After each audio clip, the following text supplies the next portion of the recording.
Quand on est petit, on se dit que plus tard on ira explorer le monde. Et puis en grandissant, on oublie ses rêves pour tomber dans la routine. Avec un ami d'enfance, quelque chose nous a poussé à réaliser ce rêve de gosse. C'est l'histoire qu'on va vous raconter.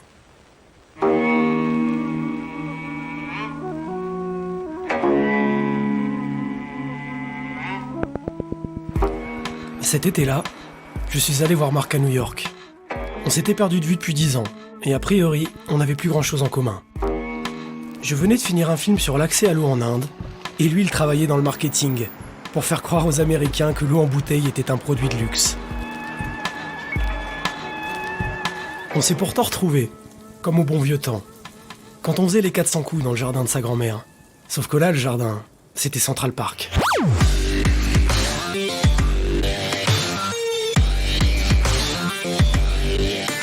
À New York, on a mené la grande vie entre les restos, les soirées VIP et l'appart à Wall Street. Marc touchait du doigt ce rêve américain qui fait courir toute la planète. Pourtant, je le sentais pas trop à sa place dans ce monde superficiel. Alors en partant, je lui ai laissé un stock de documentaires histoire de le remuer un peu. Le genre de film qui passe tard le soir quand tout le monde dort.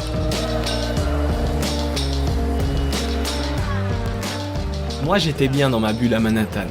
J'avais décroché le job de mes rêves et j'avais pas du tout prévu de regarder les films de Nathanael. Mais la vie m'a rappelé à l'ordre. Alors que je me prenais pour Michael Jordan dans mon couloir, j'ai glissé sur le ballon et je me suis cassé le pied. Comme j'étais cloué au lit, j'ai fini par les regarder tous ces documentaires.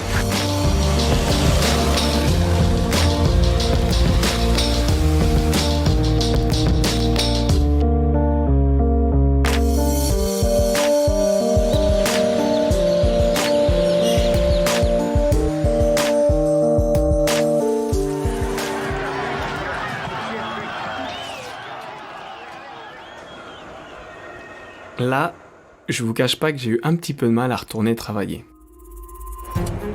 Surtout qu'au même moment, la crise financière a éclaté.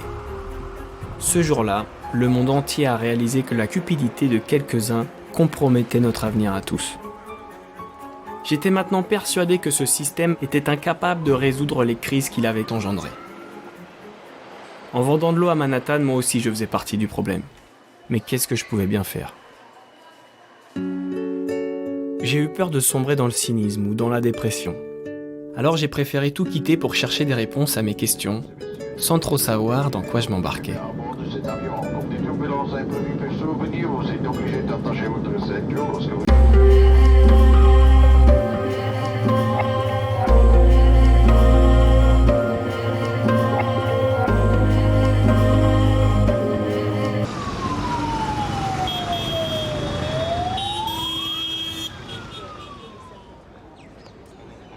À cette époque-là, je présentais mon film dans un festival à New Delhi. Marc a débarqué comme une fleur. Il voulait qu'on fasse un documentaire sur le changement. Vaste programme. Mais en l'observant, je me suis dit qu'il y avait sûrement quelque chose à faire autour de son personnage et de son envie de tout comprendre.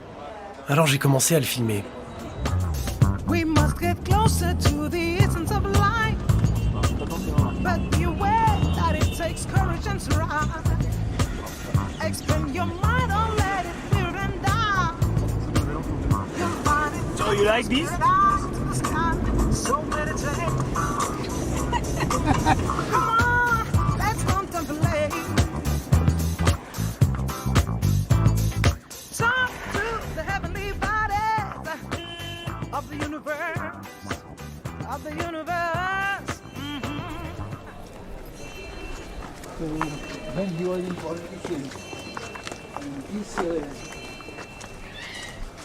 Après plusieurs jours de voyage, on est tombé sur Anand, une sorte de géotrouve-tout indien qui fabrique des outils pour rendre la vie au champ plus facile. So, this is my workshop. You are welcome here. Yeah. So.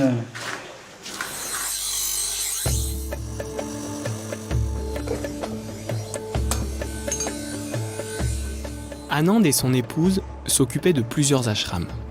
C'est sûr qu'on était loin de l'entreprise cotée en bourse. Mais en même temps, ces lieux d'organisation collective du travail ont redynamisé l'économie locale après la fermeture de la mine.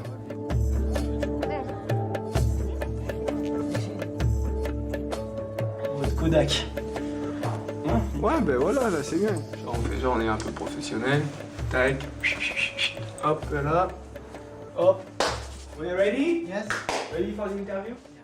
And what is to be like a Gandhi's follower? What does that mean?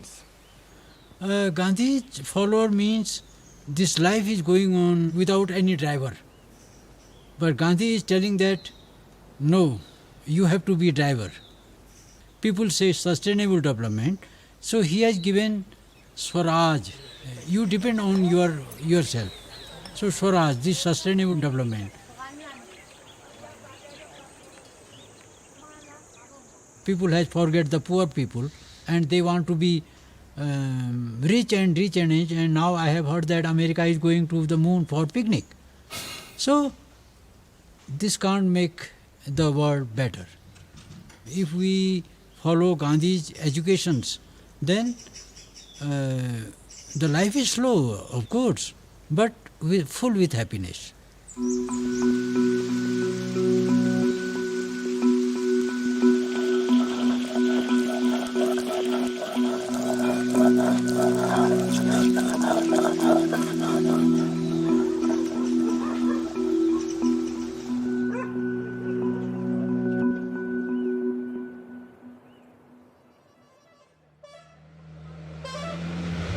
Hey, what were you saying with my hand?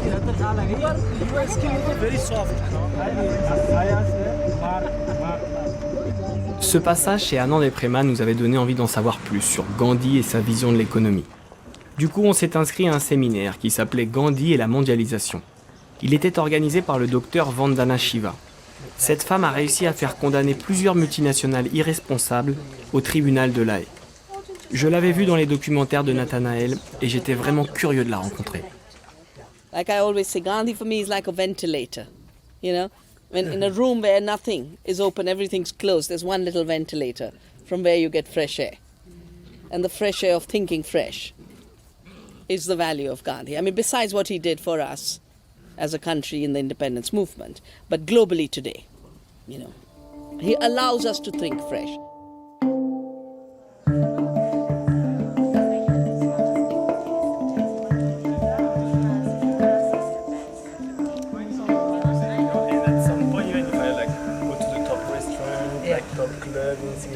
Party with celebrities. I felt there was something wrong about exporting water and telling people should not drink the local water, but because it was French, so it was like such a nonsense. Yeah. You want me sitting here? You can see just where you were this but morning. your camera looks this side. Well, you know, I was training as a physicist, and I've actually done a PhD in quantum theory.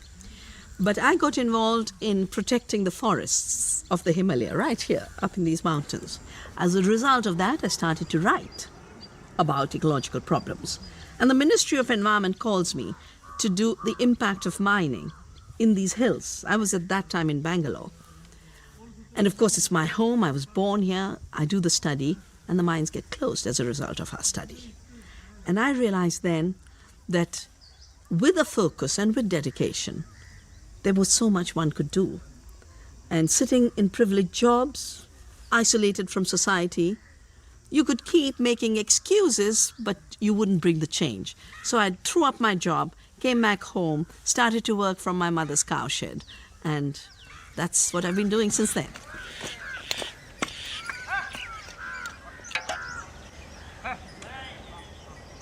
So things are changing, but they're changing in the wrong direction because the dominant change is driven by giant corporations who are turning everything into a market and turning everything into a commodity.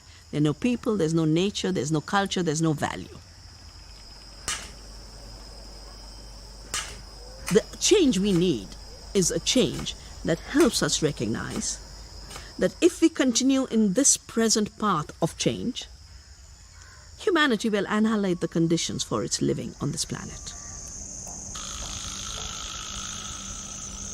Climate change is one of those dimensions. Disappearance of food is another dimension. You know, the corporations have a very good agenda of how to destroy small farmers, but they don't have an agenda of how will you get the food when all the small farmers are gone. They don't know how they'll do that.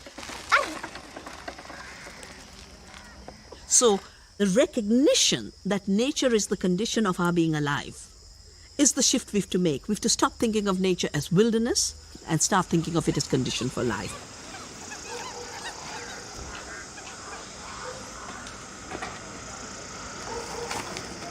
And where do people begin to make a reconnection with nature?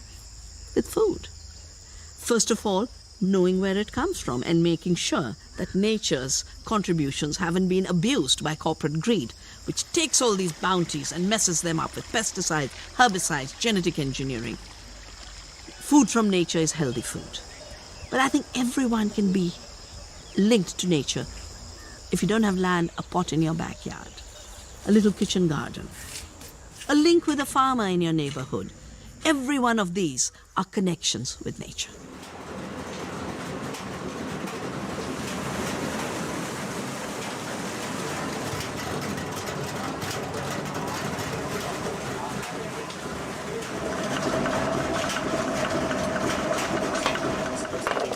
Le deuxième intervenant de ce séminaire, c'était Satish Kumar. Dans sa jeunesse, il a participé à la réforme agraire de Gandhi, puis il a effectué un pèlerinage de 12 000 km pour protester contre l'arme atomique. Year 2000, I came, there was nothing here, it was about 10 acres at that time. And Vandana Shiva and I together dreamt that this should be a learning center where people can learn about organic farming, about caring for nature, about making compost, and learn about Gandhi and ecology and environment and spirituality and education, all the things which you are witnessing here. It all came out of a dream. So if you cannot dream, nothing will happen.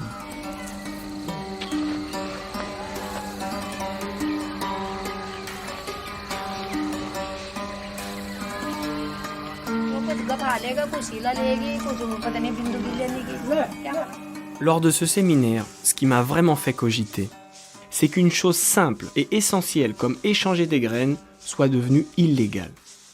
Ici comme ailleurs, les firmes semencières ont fait passer des lois pour interdire l'utilisation des semences locales. Elles ont ensuite introduit les graines hybrides puis les OGM, qui rendent les paysans totalement dépendants des engrais et des pesticides qu'elles vendent. Depuis que cette politique est en place, plus de 250 000 paysans indiens endettés se sont suicidés.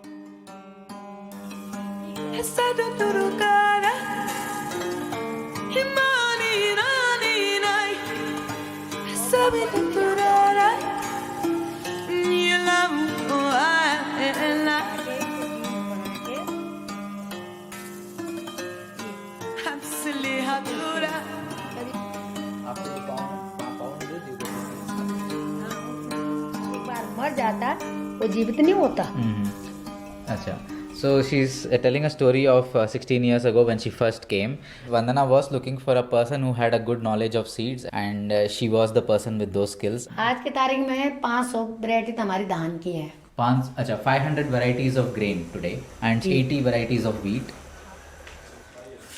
So the lands in Punjab, for example, they are depleted because of the overuse of fertilizers, and it's also a health hazard for the workers who are working there, because the water is mixed with urea and it affects their skin and it causes problems for them. But here she works right from June to August in the fields here, and since they don't use any of those things, she has no such health problems. देख लो, हाथ देख लो, पैर देख लो, मैं हमारे कुछ नहीं होते हैं, बिल्कुल सही रहते हैं. सही रहते हैं.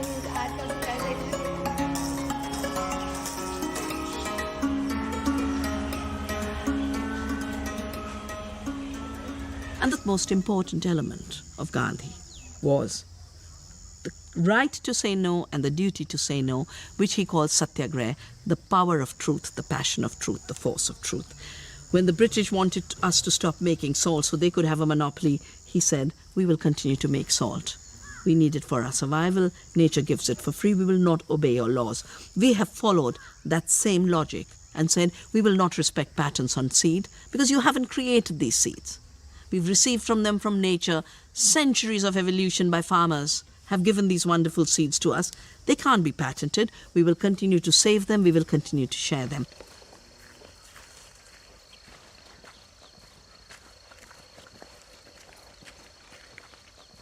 Do you think we should like try to fix the system or like to change the system? You cannot have unlimited economic growth in a limited planet. You cannot have infinite growth in a finite world. And so this system cannot go on forever. If it goes, it will destroy the world and the earth. And it cannot go backwards because then it will create unemployment and recession. So this system cannot be fixed. So we need to have a new system where you take from natural world what is your minimum necessity and your requirement and your needs, and when you have used it, you return it back to the earth. So it's a kind of like a cycle. That's how nature works. You have leaves on the tree, and then in the autumn, that leaves will fall on the ground, and that will become nutrients to the roots, and that nutrition will go into the tree, and next spring, it will come again as leaves. So we have to learn from nature and create a cyclical economy.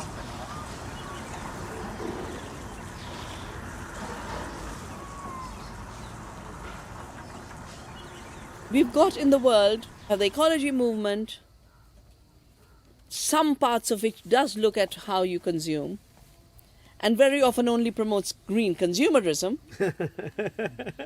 without questioning the very idea of consumerism. Exactly. You know? That the reduction of our identities to being consumers is part of the problem.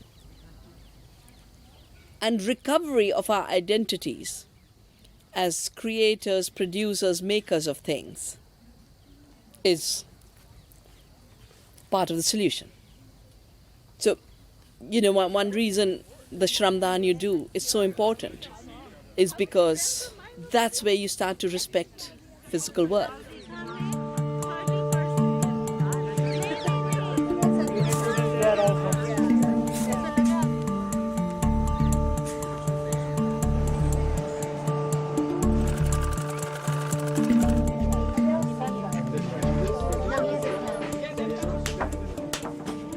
Passer du consommateur au créateur-producteur. À ce moment-là, j'ai réalisé que je ne savais rien faire de mes mains et que je ne connaissais même pas le fonctionnement de la nature. Mais d'un coup, travailler au champ ou modeler la terre, ça m'a semblé beaucoup plus satisfaisant que de remplir des tableaux Excel croisés dynamiques pour faire plaisir à mon boss.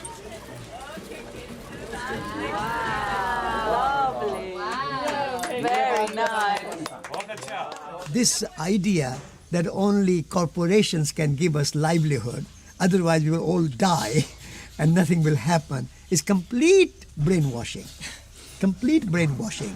Real employer and giver of security and livelihood is land, sunshine, mountains, rivers, rain, human communities, our two hands. We work together. We have plenty. We don't need mortgage to live well. We don't need corporations to give us a few pieces of figures on our computer to make us think that now you have something to survive. You don't eat the figures on the computer. What is money? Money is only an idea. Money is only a plastic card. Money is only a figure on your computer. Money is not the real thing. You don't eat computers. You don't eat figures. Money is a means of exchange. They are not the real security. So people don't need to fear.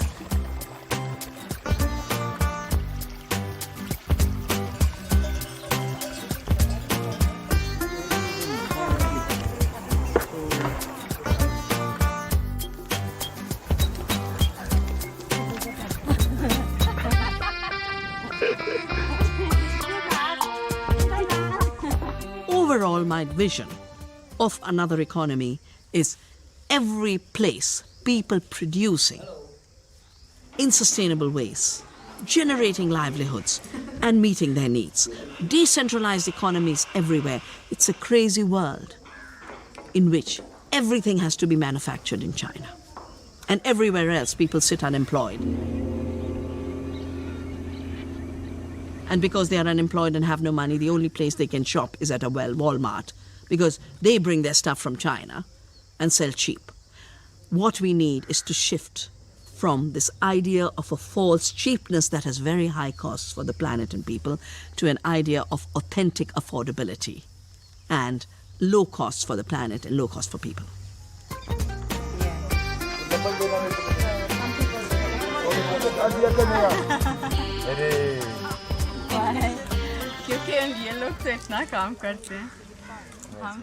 Sun is shining, the friends are sitting around, we are chopping the vegetables, the garden is growing food. You have enough, then you are happy. Pleasure is when you want seeking something which you think you don't have, and you want pleasure, you want again, you want more, you are always dissatisfied. Pleasure always leaves you dissatisfied, whereas contentment always brings you happiness. So happiness is when you know that you have enough. Huh? Absolutely, yeah. Okay? Good, perfect. Thank you. You are welcome. Hope you're not too late for the No, train now. not too late, not No? too late, not too late. Well, we got lucky, we got one more talk out of it.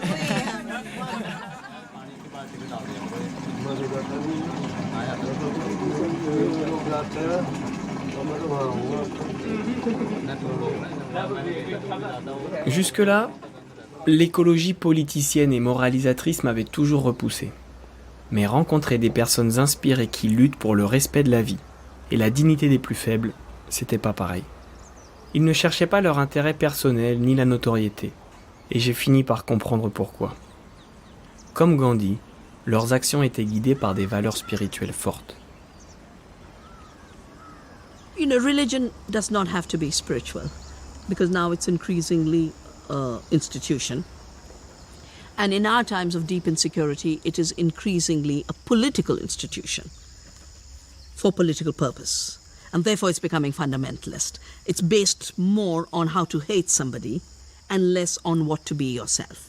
Spirituality is about your understanding your place in this universe. And in that process, understanding that you're connected with the rest of the universe, understanding connection, and with it understanding responsibility. Therefore, spirituality is about deep freedom. Because when you know who you are, you know you're not shaped by a Nestle or a Monsanto. You're shaped by an amazing creation of which you're a part. And to feel a part of that is tremendous empowerment. Because this universe is such a creative force.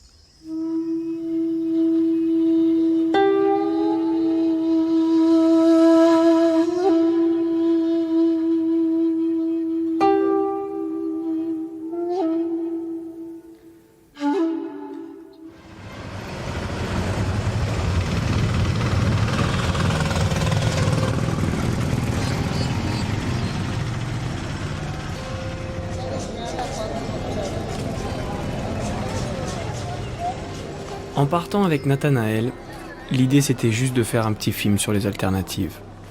Mais en quelques jours, ils avaient réussi à chambouler ma façon de percevoir le monde, l'économie, la nature et même ce que je considérais être le progrès. Sans même m'en rendre compte, ils avaient reformaté tout mon disque dur.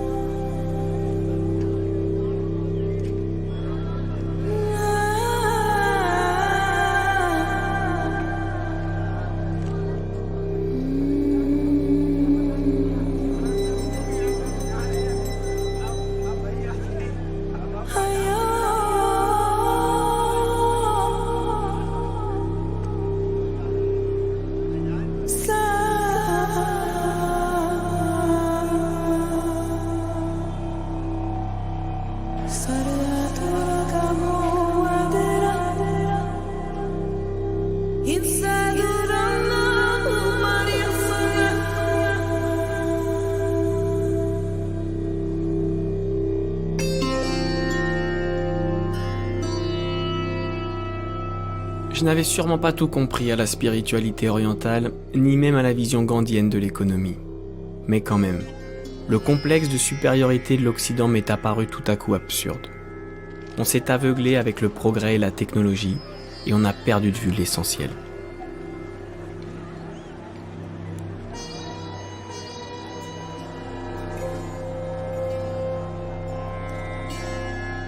Enjoy this universe. You enjoy with the modern science, but you keep your eyes is also on the spiritual science.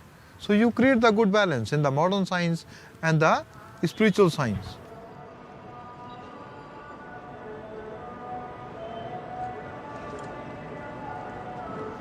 Pleasure you can get from the market.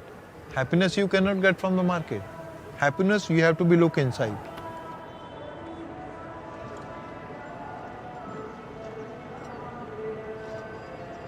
Go deep inside. Spend a lot of time.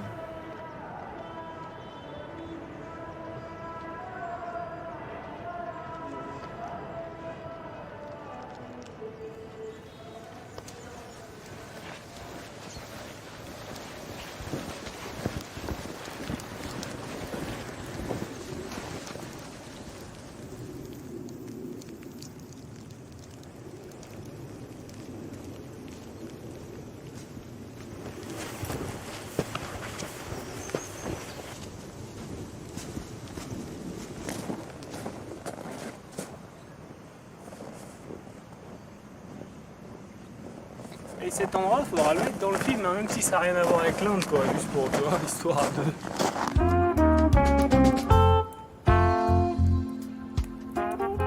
À notre retour, on est parti s'isoler pour regarder les interviews. J'avoue que moi aussi je me suis fait surprendre par tous ces témoignages. Les hommes et les femmes qu'on a rencontrés s'attaquent à la racine du problème. Pour eux, il est impossible de résoudre les crises actuelles sans remettre en question la vision matérialiste et marchande qui les a créées.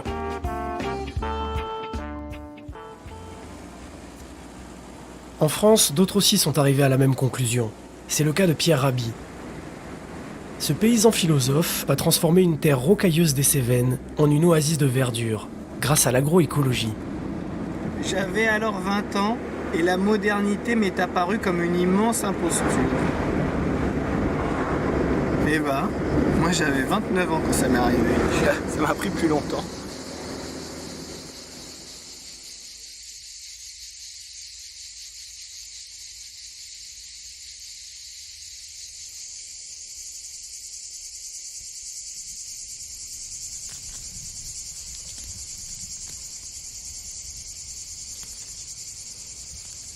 La modernité est censée libérer l'être humain, mais en fait, on voit bien que l'itinéraire d'un être humain dans la modernité, de la maternelle jusqu'à l'université, il est enfermé. Ensuite, tout le monde travaille dans des boîtes, des grandes, des petites boîtes. Même pour s'amuser, on va en boîte. Alors, vous voyez, et on y va dans sa caisse, bien sûr. Et puis, vous avez la boîte à vieux en attendant la dernière boîte. Comme itinéraire d'existence, je ne peux pas dire que ça soit très libérateur. On passe une grande partie de notre vie enfermée dans quelques mètres carrés. On va faire quelques glissades sur la neige pour prendre un petit goulet d'air. Et puis ensuite, l'été, on va essayer de s'exposer au soleil pour avoir l'air d'avoir été en contact avec la vie. Et ça, je trouve ça terrible. Alors je ne juge personne, absolument personne. C'est le contentieux que j'ai personnellement avec l'imposture de la modernité, qui, sous le prétexte de progrès, d'améliorer la condition humaine, la démolit, la détruit, et en plus elle est en train de piller la planète. Et c'est à partir de cette vision, de ce constat, que nous avons décidé, Michel, qui est devenue ma femme, et moi, de ne pas souscrire à ce modèle-là. Et donc ne pas souscrire au modèle, c'était aussi comment sortir c'est-à-dire de ce hors-sol appliqué à l'humain et de cette déconnexion à l'égard des fondements de la vie. Et les fondements de la vie sont dans la nature. Nous sommes nous-mêmes nature.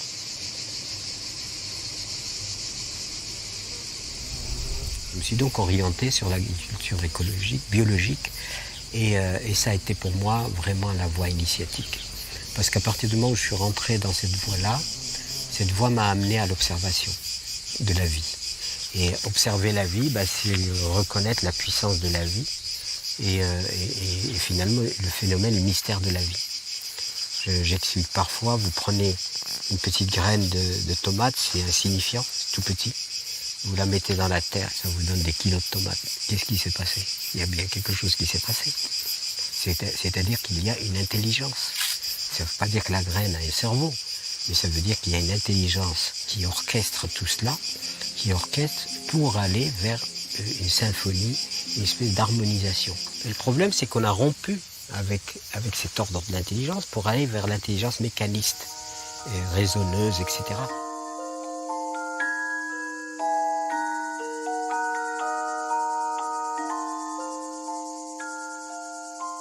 Nous nous auto-proclamons les meilleurs, les maîtres, les dominateurs, c'est-à-dire les propriétaires de la vie.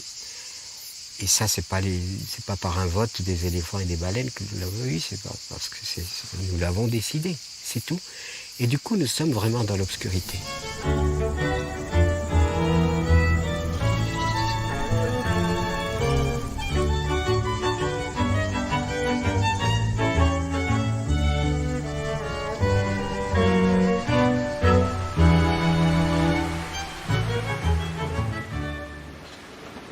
Pour Pierre Rabhi, c'est la séparation de l'homme et de la nature qui a conduit à cette marchandisation du monde.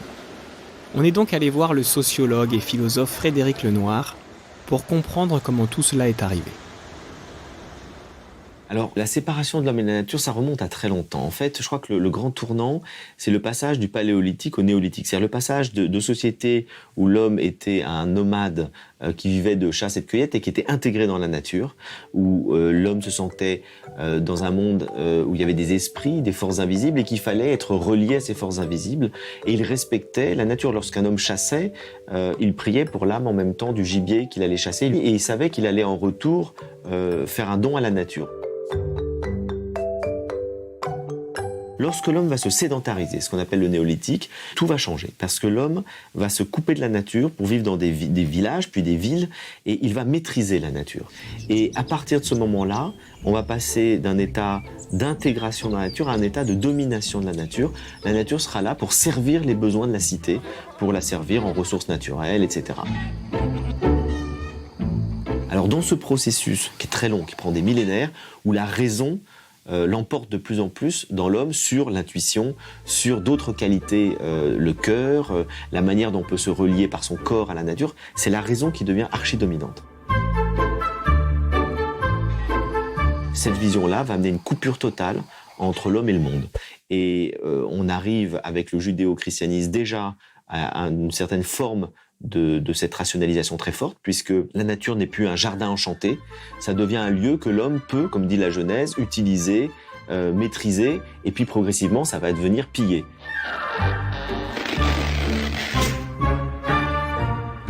Et c'est Descartes qui consacre effectivement cette idéologie-là avec son fameux l'homme possesseur de la nature, qui considère que le monde n'est qu'une mécanique inerte qu'il peut utiliser. Et là, on est totalement dans cette domination de l'esprit, de la raison sur la nature. Et ce qu'on voit aujourd'hui, c'est finalement la limite de tout ça. Tous les niveaux, sur le plan des conséquences dramatiques écologiques, sur le fait que les Occidentaux ne sont plus reliés à leur corps avec tous les problèmes que ça leur pose, de gestion de leurs émotions, de paix intérieure, etc. Et donc, il y a un désir de retrouver une harmonie avec son corps et avec la nature.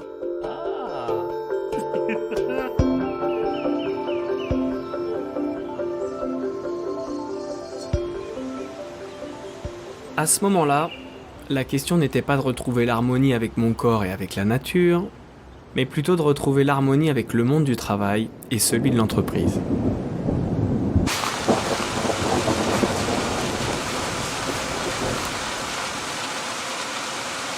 Il y a un petit goût d'énervement là dans le glaçon. Là, la nature est pas contente. Elle est pas contente du tout là. Ouais, non. Là, on a chié les gars. Mon ancien employeur me proposait un poste dans le développement durable. Sans toutes ces rencontres, j'aurais signé tout de suite. Mais en acceptant, j'avais l'impression de renier tout ce qui m'avait été dit. Du coup, j'étais plus trop sûr de rien.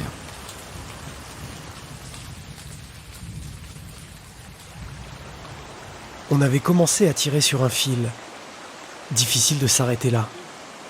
On voulait approfondir ces idées de séparation homme-nature et corps-esprit. On a donc décidé de partir en Amérique centrale pour rencontrer les gardiens des cultures anciennes et explorer leur vision du monde.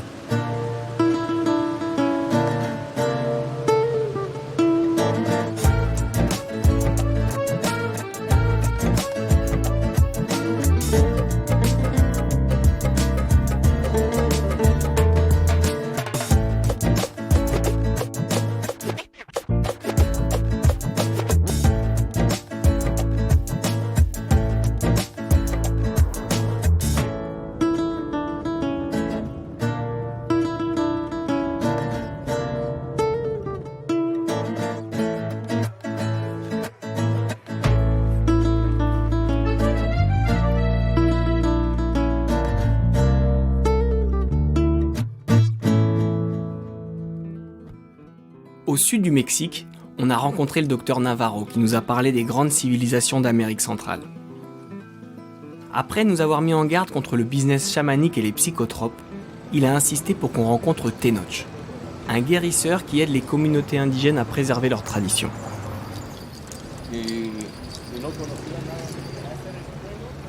Más que época de crisis, es una época de enajenación, ¿no? La que nos han enajenado, han cambiado nuestra mente, han mantenido dormidos nuestros sentidos. Cuando lo del tsunami, ¿no? Los animales, ningún animal se murió, todos corrieron a la montaña porque sabían lo que venía, ¿no? El hombre, ¿por qué no? Pues porque estaba viendo la televisión, ¿no? Hemos pedido la capacidad de observar y por medio de la observación darte cuenta, ¿no? De las cosas que vienen. El cambio pues viene, sí viene, claro que viene y viene fuerte, ¿no? Precisamente por eso tenemos que empezar a cambiar nuestra actitud de pensamiento, empezar a vibrar en la frecuencia más alta, ¿no? ¿Cómo empezamos entonces a este cambio de pensar? ¿Cómo empezamos este cambio de pensar? Pues dejar de pensar en lo que no queremos. Tu mente no sabe si lo que tú estás pensando lo quieres o no lo quieres. Si lo estás pensando, lo atrae a la materia. Entonces lo único que debes de hacer es cambiar tu pensamiento negativo por pensamientos positivos, ¿no? Si no queremos guerra, tenemos que dejar de pensar en la guerra, ¿no? Tenemos que pensar en la paz. Si no queremos enfermedades, debemos dejar de pensar en enfermedades. Debemos de pensar en salud, ¿no? O sea, es tan sencillo como piensa lo que quieras que suceda en el mundo, en tu vida, en tu acción, en tu palabra, ¿no?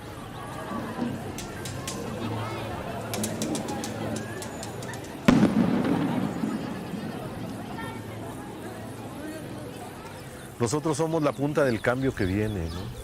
Entonces tenemos que empezar a cambiar nosotros para que el cambio se dé cuando se tenga que dar, cuando ya hayan visto el ejemplo de lo que hace la buena palabra y la buena acción, ¿no? No lastimar, no dañar, ser real, ser honesto, ¿no? Ser realmente quien eres tú, ¿no? Sin falsas máscaras, sin buscar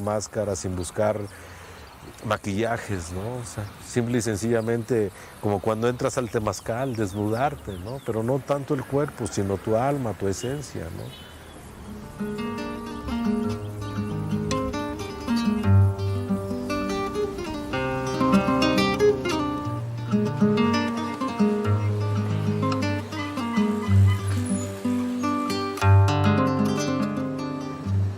Pour Tenoch, un changement de civilisation est en cours, mais il passe par la transformation de chaque individu.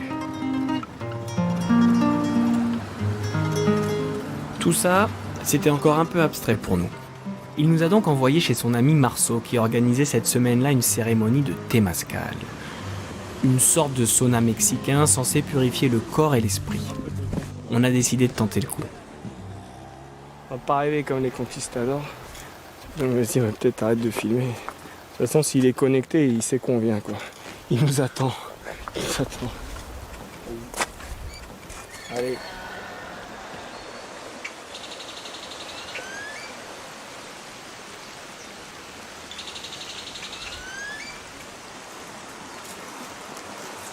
El hombre moderno se separa cuando de alguna forma pierde la visión de que es una unidad con todo, que el mismo ser es una parte integral de todo el cosmos. Si él no tiene identidad cósmica, el ser humano se robotiza, se vuelve un ser mecánico, un ser que actúa por inercia, condicionado totalmente, y no va a aguantar mucho tiempo así. No hay quien lo aguante. Y el fin de eso es la locura. La gente se desquicia.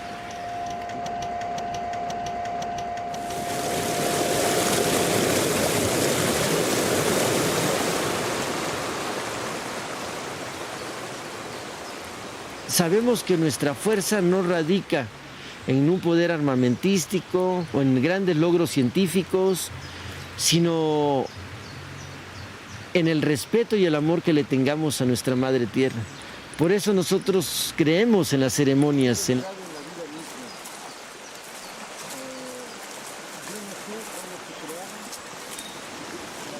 Entonces el temazcal es el lugar de comunión. Además de ser un baño de purificación, pues es un lugar donde transmutamos todas esas emociones y es donde dejamos también que se quede ahí lo que no queremos y salimos renovados como niños. Entonces el temazcal es un regalo de amor, de la vida.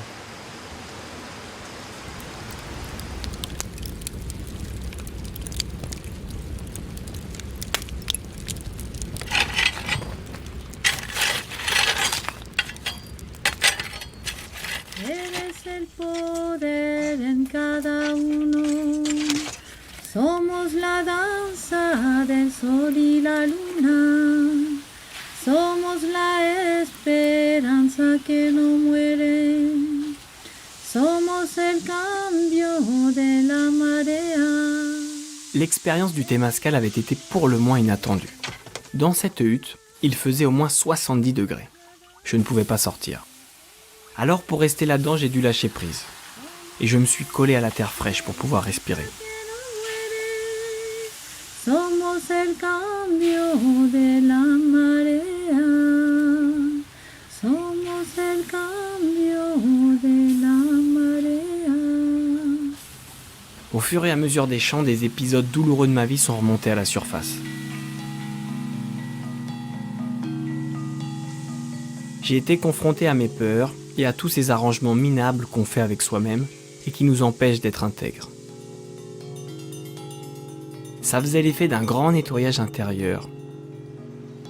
Avec Nathanaël, on est sorti de là apaisé et joyeux.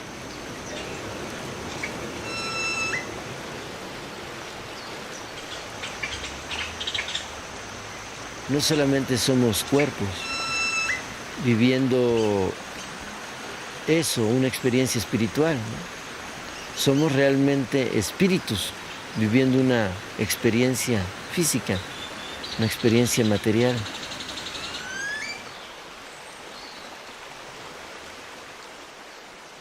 Que muy bien, muchísimas gracias. De nada, hermanito.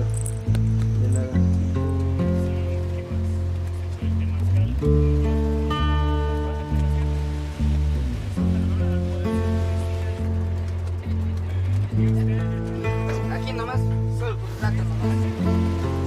Après ce séjour au Chiapas, j'ai commencé à me poser des questions étranges sur mon identité profonde et sur le fonctionnement de cet univers. Pour les philosophies orientales et les traditions indigènes, c'est un peu comme dans Matrix. La réalité qui nous entoure est une illusion, perçue par nos 5 sens et décodée par le cerveau. Le corps ne serait qu'un véhicule pour que l'âme fasse l'expérience de ce monde matériel.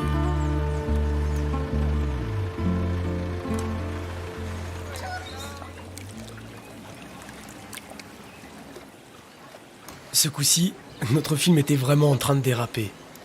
Mais ce thème de la connaissance de soi était trop excitant pour ne pas continuer à creuser. On est donc allé voir une mystique pour lui poser nos questions sur la nature de la réalité. Bienvenidos a su documental Plan B, señores y señoras, desde el lago de Atitlán transmitiendo. ¿Qué te parece? ¿Está bien? Afuera de los... ¿Voy a hablar en español o en inglés? En español, ¿va? ¿Cómo? ¿O en inglés? Está bien, ¿no? Me parece mejor, ¿no? Pues sí, sí, porque en inglés voy a hablar mal inglés. Lo que pasa es que vemos solo un lado de la creación. Y esa es una característica del ser humano. Vemos solo lo que se ve, digamos así. Pero existe otro lado que es invisible, los ojos del alma, decimos en un sentido. La persona tiene que abrirse, abrir tu corazón, abrir su mente, para que esta percepción sea posible a sí misma. Existe el camino espiritual, las terapias, el yoga, la meditación y tanto que hay ahorita en el mundo para que el ser humano pueda abrirse y captar algo más de lo que normalmente capta. Un ejemplo, aquí el lago. Si venimos al lago tempranito en la mañana, podemos ver el fondo. ¿Por qué? Porque el lago está completamente tranquilo. Entonces tú puedes apreciar el fondo muy fácil. Si venís en la tarde, ¿qué pasa? Hay olas y las olas no nos dejan apreciar ese fondo. Si pasamos este ejemplo al ser humano, ¿qué sucede? En nuestra mente hay pensamientos que si hago esto, que si hago lo otro, que tal vez sí, que tal vez no, que por qué, que si me voy, que si me quedo, taca, taca, taca, taca, taca, en la mente, ¿verdad? Eso nos sucede a todos. La meditación lo que trata es de bajar ese taca, taca, taca, taca, taca, calmar la mente de tal manera que te sea posible apreciar ese estado de silencio que está dentro de ti.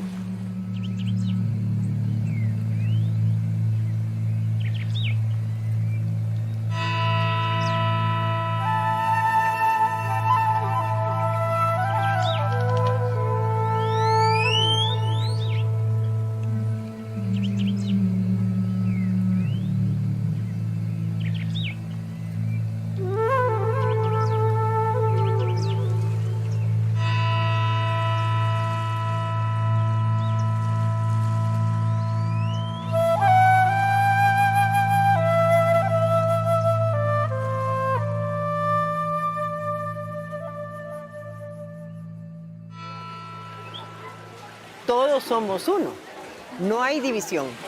Lo que pasa es que el ser humano ve las cosas fragmentadas. Cuando entramos en el tiempo y en el espacio, todo se divide. Vemos pasado, presente y futuro. Vemos una persona, otra persona, dividimos todo. Pero realmente lo que existe es la unidad. Pero no hay una conciencia de eso.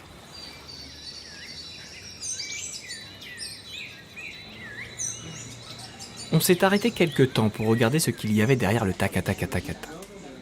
On s'est mis à méditer, à jeûner et à faire du yoga. C'est vrai qu'on s'est fait mal au dos dans certaines postures, mais avec un peu d'entraînement, on a réussi à observer toutes ces pensées incontrôlables qui nous empoisonnent la vie, à sortir du pilote automatique pour rester dans l'instant présent, sans jugement ni attente particulière.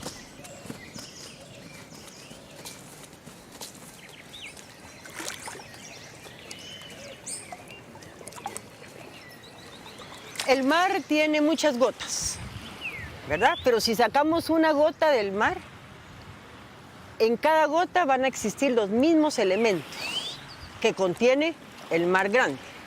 El mar es esa mente universal que hablábamos, o Dios, la energía. Ese pedacito de Dios está dentro de cada persona. Dentro de ti, dentro de usted, dentro de mí, dentro de todos, ¿verdad? Nuestra misión es unificarnos con ese pedacito.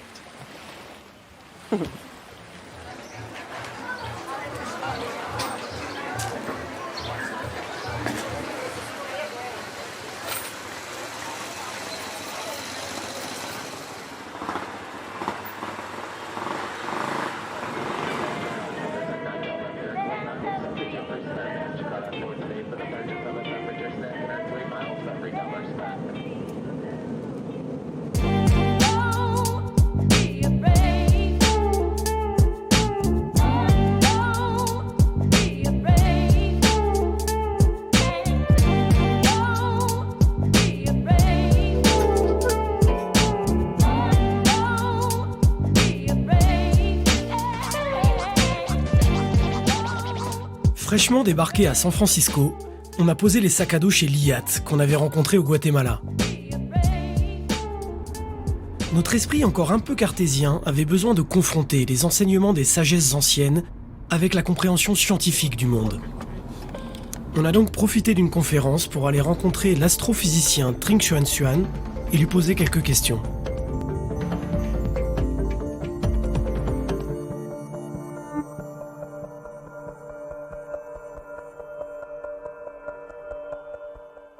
La science du XXe siècle a redécouvert ou découvert d'une manière différente ce que le bouddhisme nous a appris depuis 2500 ans. C'est-à-dire les concepts d'abord d'interdépendance. Toutes les choses sont reliées ensemble.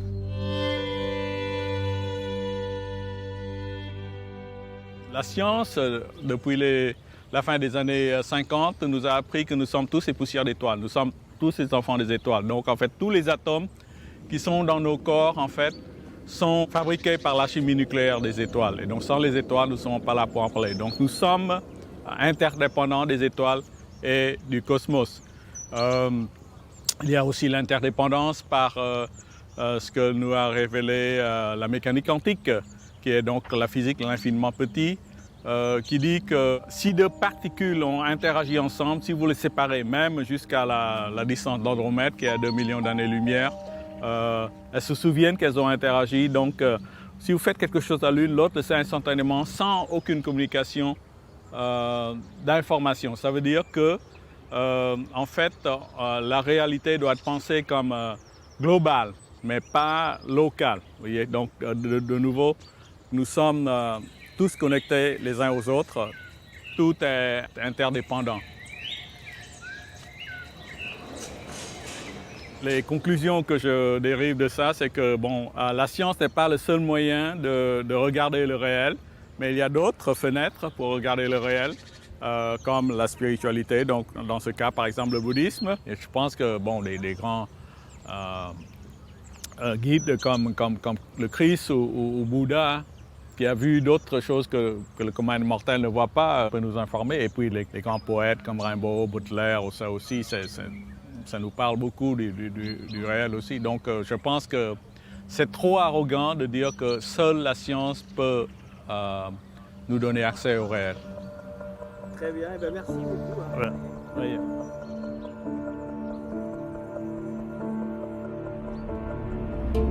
Si la science confirme que nous sommes tous interdépendants, la destruction des écosystèmes, les guerres ou les famines paraissent d'autant plus absurdes.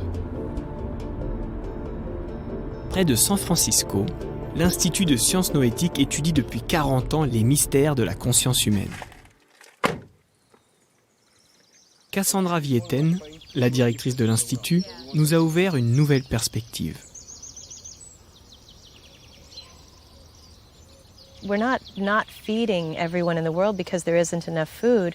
We're not feeding everyone in the world because our limited consciousness hasn't come to a solution that allows us to do that makes it a necessity to do that. So many of the problems that we are facing as a species on this planet are grounded in limitations in our human consciousness. Inequity of resources, violence, war, climate change, they spring from the way we view the world.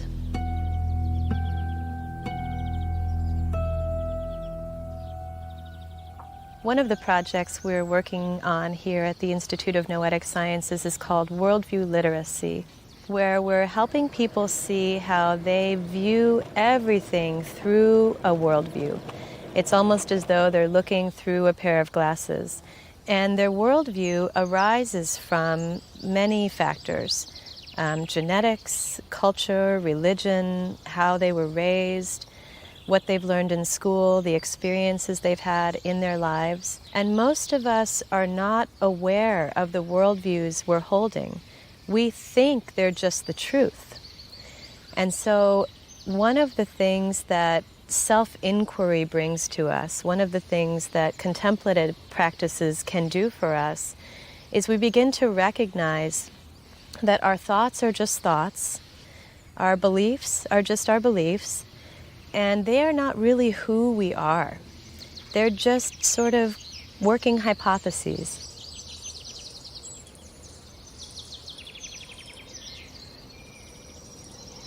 So you may be, for example, sitting in meditation and find out, wow, I really see the world as a dangerous place, and that's been influencing everything since the time I was a little kid. What if I didn't see the world as a dangerous place? And when that kind of a shift happens, behavior changes, thoughts change, relationships change, motivations, priorities, values change. And that's really the kind of transformation we are interested in studying. En écoutant Cassandra dans ce bois, j'ai réalisé que les certitudes sur lesquelles j'avais construit ma vie s'étaient effondrées tout au long de ce voyage. De nouvelles hypothèses les avaient remplacées, comme l'intuition forte que le monde n'était pas uniquement fait de matière, ou encore que courir après l'argent et la reconnaissance sociale nous éloignent de l'essentiel. Le problème, c'est que ces nouvelles croyances n'étaient pas du tout adaptées au monde qui m'entourait. Je voyais partout des appels à la consommation et au plaisir polluant. Je commençais à devenir un peu schizophrène.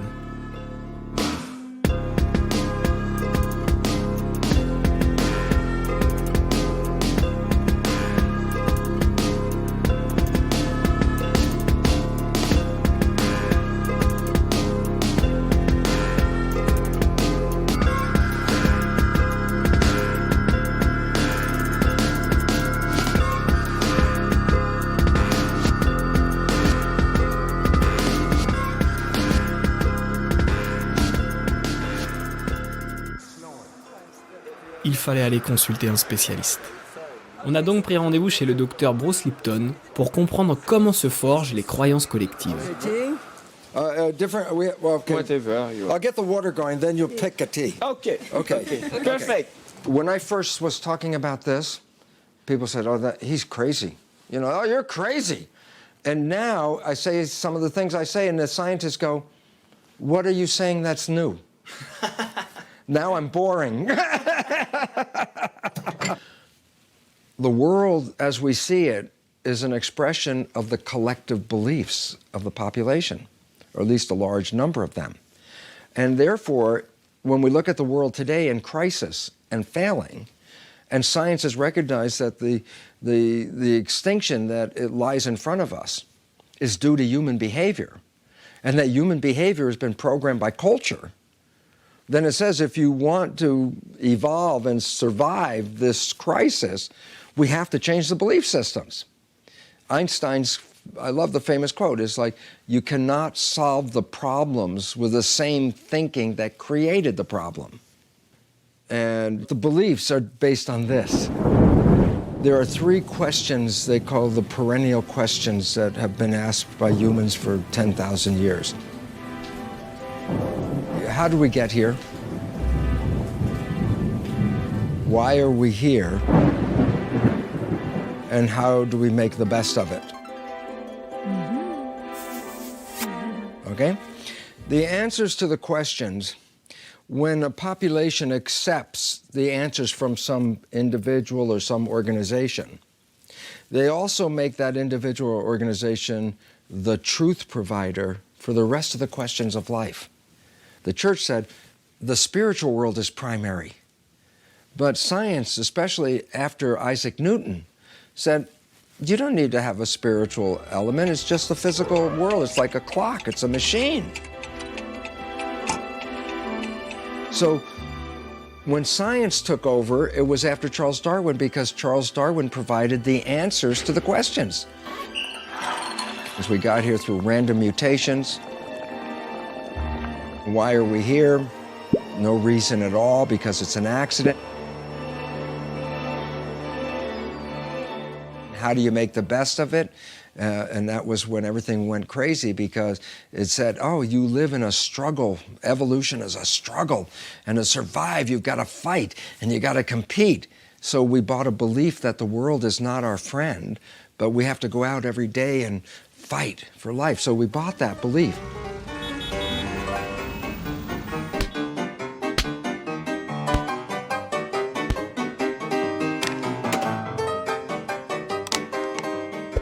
That's the world we live in today.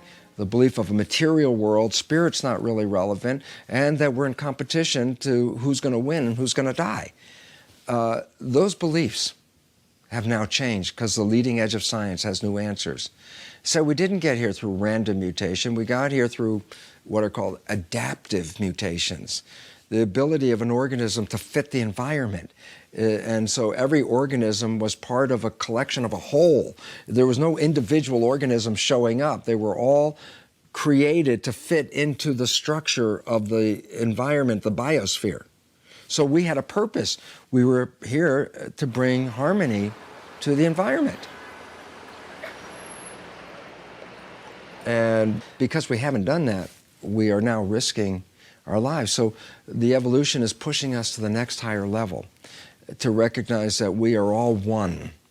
All of humanity is one organism, and we are the cells. And that when we fight each other, we're killing ourselves, and we're destroying the planet.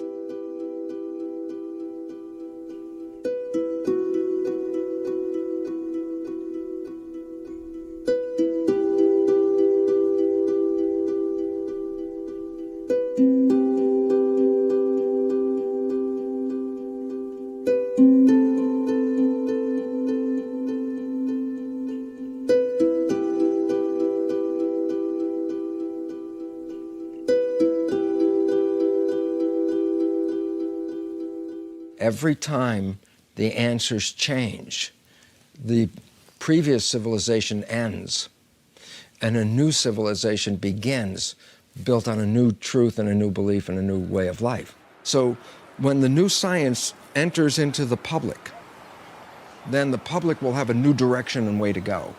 But we're at the stage where the old one is coming down and the new one is being built. And your work is part of bringing the world a new vision that is more sustainable, something that will keep us alive, rather than the beliefs that we've been using that are now killing us. And so you're seeing an evolution in process right now.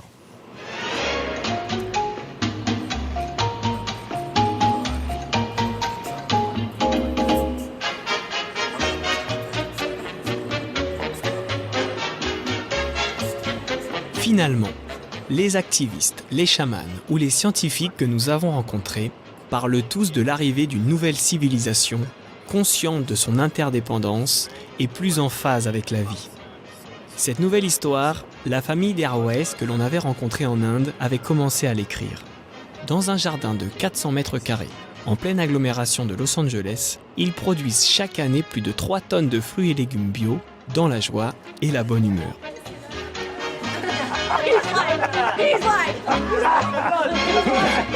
He heard water. Well, at first we were weird, because we didn't look like we belonged anywhere. We were out of step with the modern world. We were going back, and when you go back, you separate yourself from those people going forward.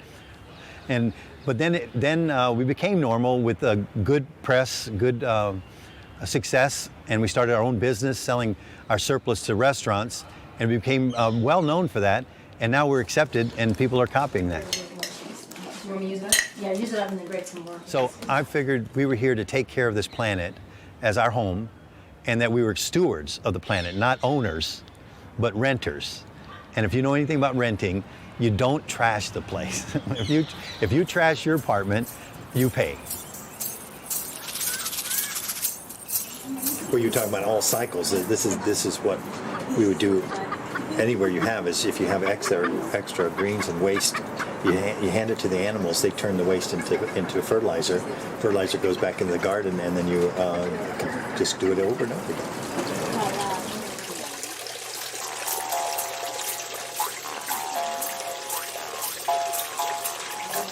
We take our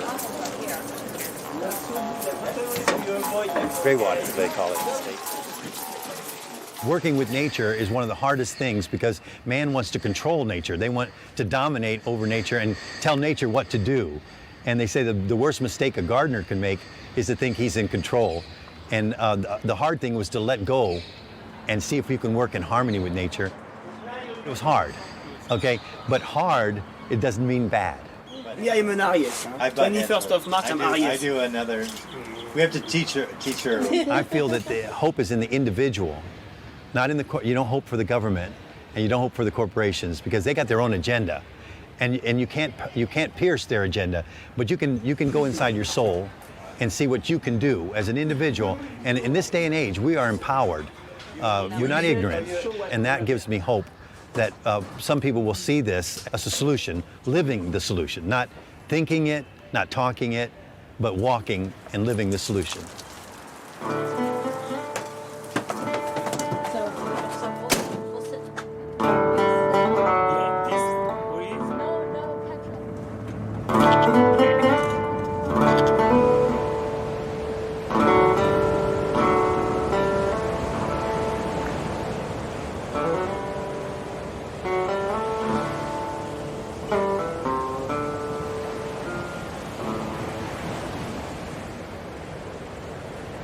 T'as pas besoin d'avoir une paire de lunettes Gucci pour profiter d'un beau coucher de soleil, quoi. C'est ça qui te rend vraiment heureux.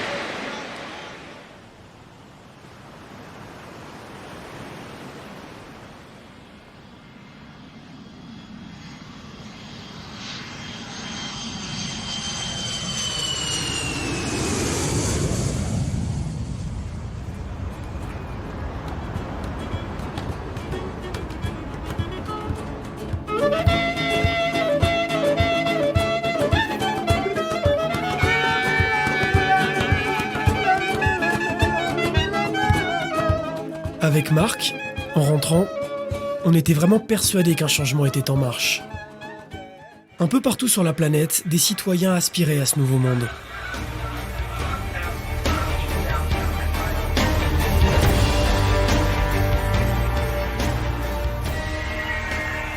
Et puis, l'enthousiasme est retombé. Les révolutions ont été récupérées et le mal-être ambiant nous a rattrapés.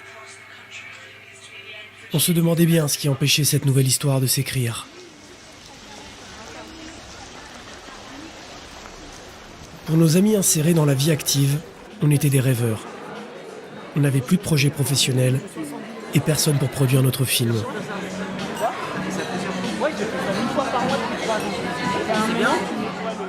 On s'est sentis décalés.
En creusant un peu, on a fini par comprendre ce qui empêchait la nouvelle histoire de s'écrire. Terre à Terre, le magazine de l'environnement, on explore ce matin les relations entre écologie et régime politique avec Hervé Kempf, journaliste au Monde et écrivain. Nous sommes dans un état tellement dégradé de la démocratie qui peut nous permettre de, en tout cas, poser la question de savoir si nous ne sommes pas passés dans ce régime oligarchique où un petit nombre de personnes décident en quelque sorte du sort de tous sur les questions les plus fondamentales.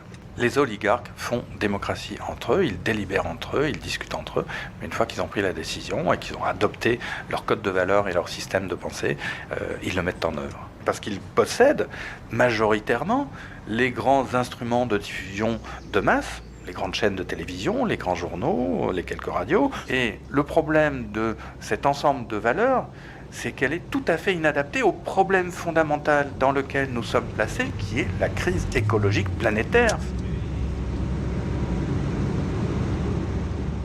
Le capitalisme, il a passé son apogée. C'était une forme historique qui a eu éventuellement sa grandeur, sa dynamique, son énergie propre et qui a eu des aspects positifs qu'il serait absurde de nier, et puis qui maintenant, comme d'autres formes historiques dans le passé, a atteint son apogée, est en train de pourrir, de se dégrader, de s'affaisser. Et donc, la façon dont j'envisage les choses, c'est plutôt de me dire, on est dans ce moment de transition historique. On est en train de changer d'époque et de passer à un autre état. En revanche, ce qui n'est pas joué du tout, c'est est-ce qu'on arrivera à avoir un post-capitalisme écologique, juste, qui est le souci de la liberté, de l'émancipation, de la dignité des êtres humains, et qui imaginera une nouvelle relation entre l'humanité, cette société humaine qui est maintenant unie, et ce qu'on appelle la biosphère, ou est-ce qu'on va avoir un post-capitalisme crispé, où l'oligarchie se cristallisera sur une dérive de plus en plus autoritaire, qui se résoudra par la violence. Là, c'est l'enjeu, et je ne sais pas, on ne peut pas affirmer où l'on va. Je vais le remettre dans le marqueur d'avant, ce petit bout de phrase là. Ça, c'est du cœur de meule. Hein. Ouais, c'est pas mal. Ça, c'est va chercher ton truc, va comprendre que t'as du conditionnement. Pour Hervé Kempf, l'essor de la finance et des multinationales a mis à mal la démocratie. Plutôt que de parler des vrais enjeux, que sont la destruction écologique en cours et l'inégale répartition des richesses, les experts dans les médias nous répètent inlassablement 3 messages. 1. Le système néolibéral est le meilleur possible, il n'y a pas d'autre alternative. 2. Le monde va mal mais vous ne pouvez pas le changer, c'est trop compliqué, laissez faire les experts. 3. La croissance et la technologie vont résoudre tous les problèmes de l'humanité, consommez et amusez-vous, tout est sous contrôle.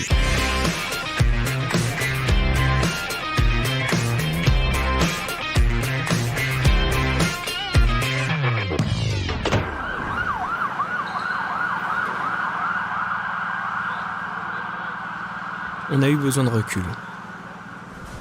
Il a fallu se replonger dans nos interviews pour trouver ce qui pourrait faciliter cette transition qui semblait bloquée. On se planque trop derrière les partis, les machins. C'est avec cette espèce de clanisme d'aujourd'hui.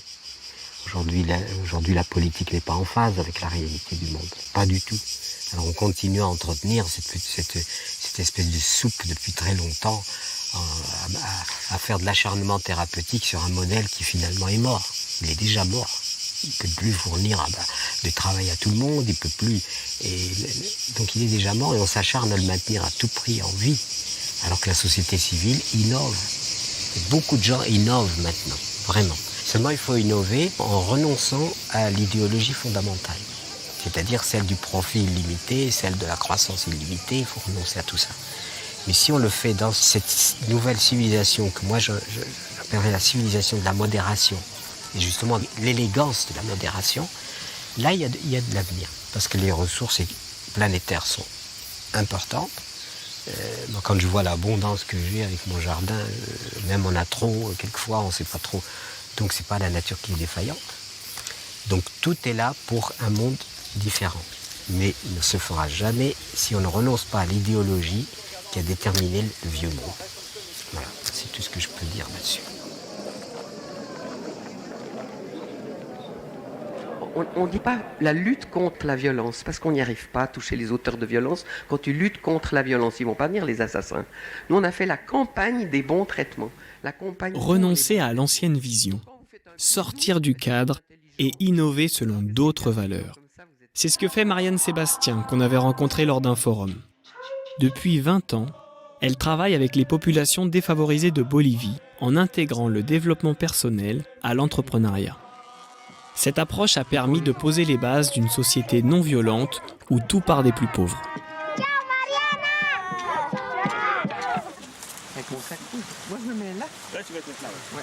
Il y a énormément de choses à faire. On a beaucoup besoin de témoins ici que tout est possible tout de suite. Qu'il n'y a pas besoin d'avoir lu tous les livres. Qu'il n'y a pas besoin de développer des théories sur le réchauffement climatique. C'est l'amour qui réchauffe le climat intérieur, tu vois. Donc laissons-le faire et rendons-nous compte que de réfléchir et de faire des bilans terroristes, des bilans dramatiques sur la situation, ça prend beaucoup de temps. Et moi j'ai envie de vous dire, combien de temps est-ce qu'on passe à appliquer des solutions possibles, tu vois, et à faire des choses qui transforment le monde immédiatement. Donc quand on vit avec des enfants qui meurent, et la mort des enfants, c'est pas dans la nature des choses, et quand on vit avec des gens qui ont été exploités depuis 5 siècles et qui vivent à 1000 mètres sous terre, la seule chose utile, c'est la joie. La seule chose utile, c'est le rire. Et si j'avais pas ri et chanté avec des centaines de personnes en prison, dans les rues ou dans les ordures où je travaille en Bolivie, il n'y aurait pas voie libre, je peux te le dire. Donc, j'ai rien à voir là-dedans, parce que le rire, l'amour, est dans le cœur de chacun. Mais il faut juste le déterrer. Parce que nos vies ont fait qu'il y a une espèce des papiers mouillés sur notre cœur et que le feu ne prend plus. J'avais un spécialiste du développement qui me disait qu'il n'a jamais vu une ONG, une fondation qui monte tous ses projets ancrés dans l'intériorité. Il n'y a pas de développement extérieur pour moi s'il n'y a pas de développement intérieur. Donc arrêtons et donnons des alternatives et transformons les gens pour qu'ils soient 2 fois plus performants et qu'ils aient confiance en eux et qu'ils se sentent des êtres valables, tu vois. Et vous, parfait, c'est ça qu'on va garder. C'est ça qu'on va garder, tu vois.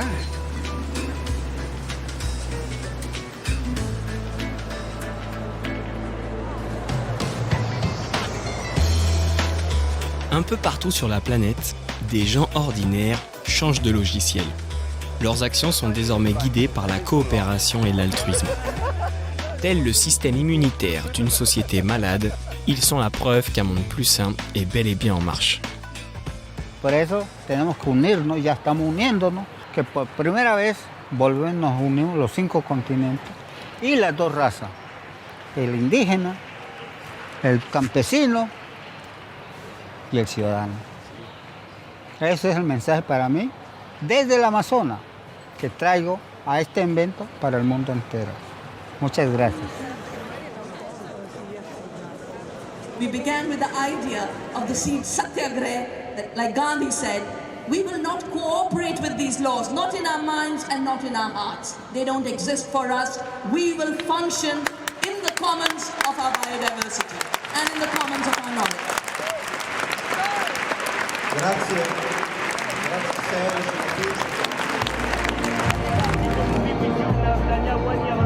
And this is the conclusion. It's here after all the travel around the world. So the real challenge is we have to have confidence in our capacity as ordinary citizens to bring change. We have to recognize is we are not atoms in society, we are community. That we start seeing ourselves as relationships, not as isolated individuals. The minute you break out of your isolation, you experience power, the power of togetherness. And it's our isolation that the dominant system has constructed in our minds.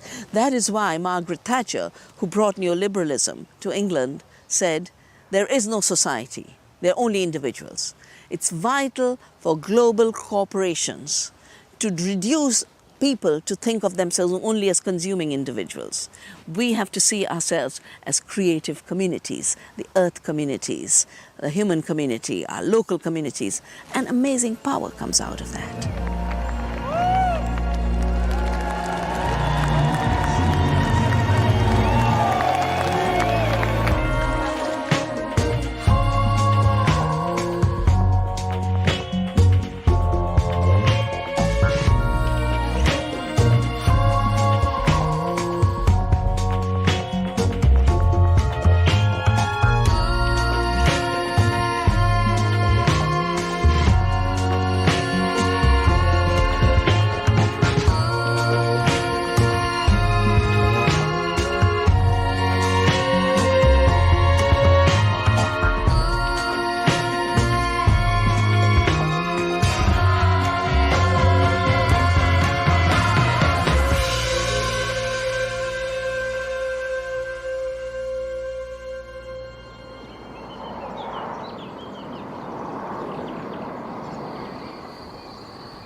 On avait tout ce qu'il fallait pour finir le film.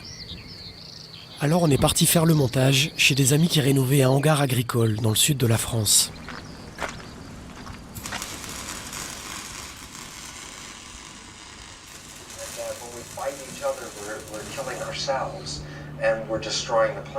Donc là, il conclut que c'est la compétition qui nous tue en fait. Ça, c'est la deuxième option. Mais ça, c'est pas mal de terminer là-dessus. Bah oui, donc là, on a notre première fin de partie en fait. Du coup, si jamais on rebase tout un système et des institutions sur ces valeurs et sur cette perception du monde, cet rapport à la réalité, au monde et au vivant, on manifeste un monde différent. Exactement.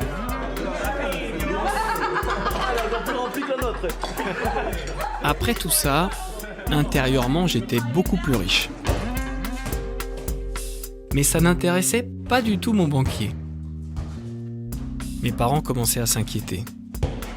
C'est vrai que j'avais fait un sacré trou sur mon CV. De mon côté, je me demandais surtout comment trouver un travail qui ait du sens. Alors on est parti poser la question à mon conseiller d'orientation Satish Kumar, qui enseigne à l'université Schumacher dans le sud de l'Angleterre.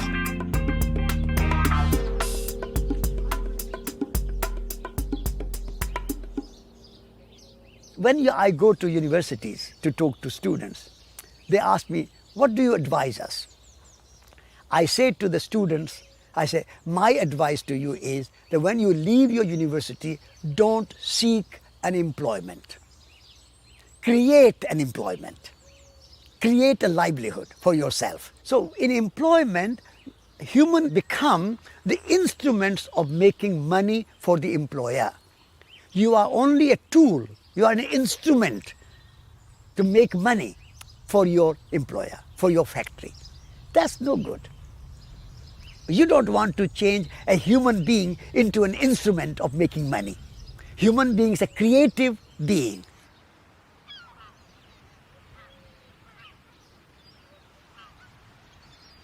Trust is the key to good living.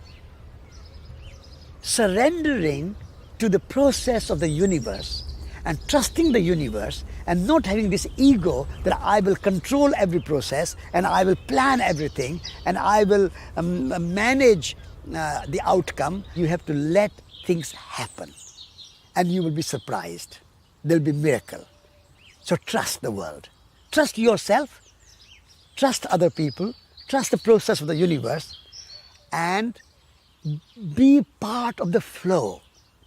When you are part of the flow of the universe, you will enhance the universe and universe will enhance you. You will enrich the universe and universe will enrich you. But trust is the key.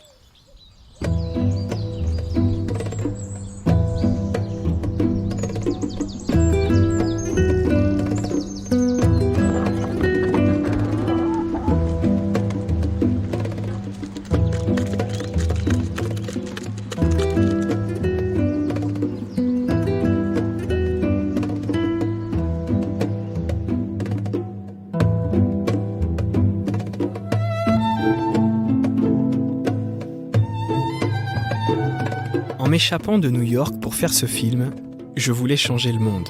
Mais c'est lui qui m'a changé.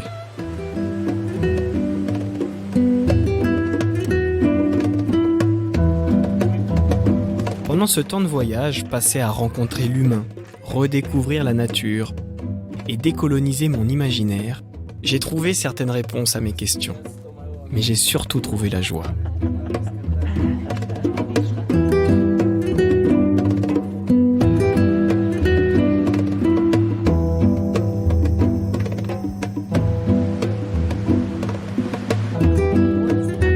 Si je devais retenir une chose de ces rencontres, c'est que pour faire un monde meilleur, il faudra changer de vision.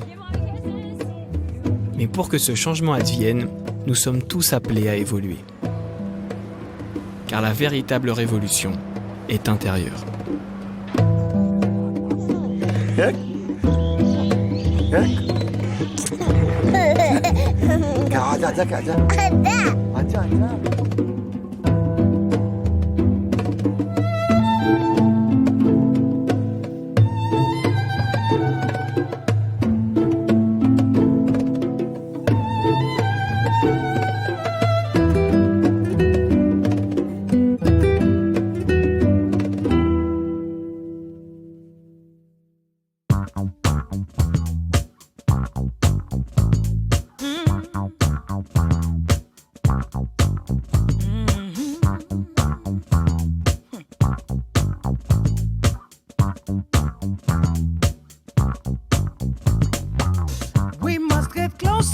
the essence of life. But be aware that it takes courage and strive. Expand your mind, don't let it wear and die. You'll find it lift your spirit high to the sky. So meditate. Come on, let's contemplate. Talk to the heavenly bodies of the universe, of the universe.